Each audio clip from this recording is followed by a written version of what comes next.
इंकलाब जिंदाबाद जिंदाबाद जिंदाबाद। लोकतंत्र की हत्या बंद करो बंद करो बंद करो। संविधान विरोधी है सरकार, नहीं चलेगी नहीं चलेगी। देश की राजधानी में ताकत की जंग एक बार फिर चरम पर है। नए एनसीटी एक्ट पर केंद्र और दिल्ली सरकार आमने सामने है। दिल्ली सरकार को नए एक्ट में बीजेपी की चाल दिख रही है। दिल्ली सरकार का कहना है कि उपराज्यपाल को नई अतिरिक्त ताकत देकर सरकार बिना चुनाव में जीते दिल्ली पर अपना कब्जा करना चाहती है। दिल्ली सरकार के अधिकारों में कटौती होगी तो आखिर चुनी हुई सरकार का मतलब क्या होगा?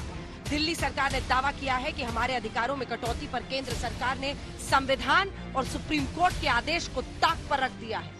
वहीं बीजेपी कह रही है कि कानून और संविधान के तहत दिल्ली सरकार चलना ही नहीं चाहती।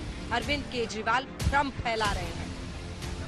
ये जैसा मैंने कहा कि संविधान के खिलाफ है और साथ साथ लोकतंत्र के खिलाफ है।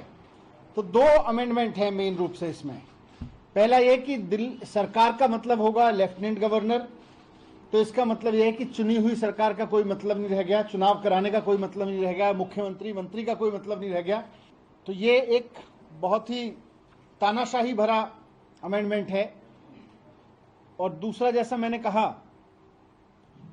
कि हर एक फाइल एलजी के पास भेजनी पड़ेगी। केजरीवाल साहब का काम है लोगों को मिसगाइड करना, क्यों मिसगाइड करता है वो।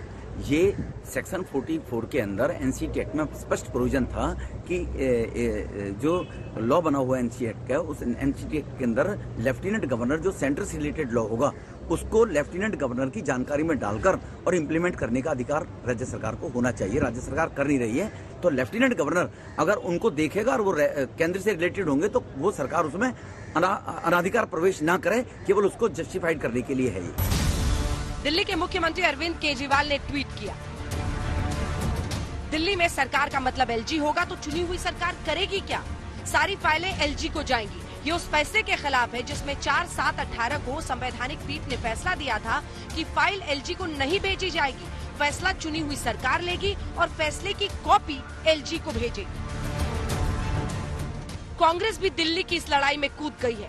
पी चिदम्बरम ने लिखा है, दिल्ली में लागू होने वाले जीएनसीटीडी अधिनियम से प्रस्तावित संशोधन प्रतिगामी, अलोकतांत्रिक और दिल्ली के लोगों का अपमान है। प्रस्तावित संशोधनों के तहत केंद्र सरकार द्वारा नियुक्त उपराज्यपाल अपने मालिक की इच्छा के अनुसार सभी शक्तियों का प्रयोग करने वाला वाइस रॉय बन जाएगा। लोगों को संशोधनों का विरोध करना चाहिए, विपक्ष को संशोधनों के खिलाफ मतदान करना चाहिए।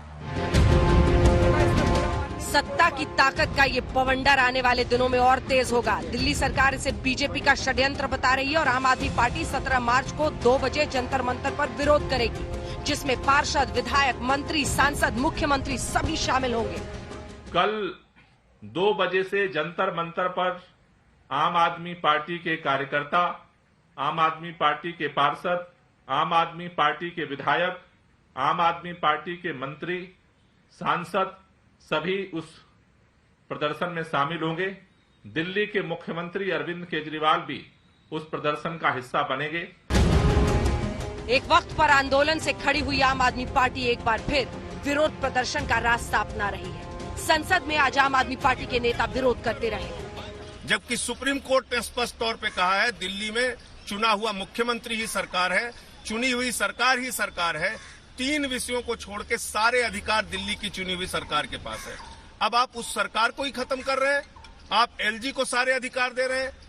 एक कहावत है, खिसियानी बिल्ली खंभा नोचे, और एमसीडी में जब बीजेपी 0 हो गई तो वो क्यों हीरो बन रही है? अब एक बार फिर कल जंतर मंतर की बारी है, जहां से अन्ना आंदोलन की आवाजें बुलंद हुई थी। आंदोलन का सफर सियासी हुआ था और अब एक बार फिर केजरीवाल उसी जंतर मंतर से केंद्र सरकार पर हल्ला बोलेंगे। आज तक ब्यूरो।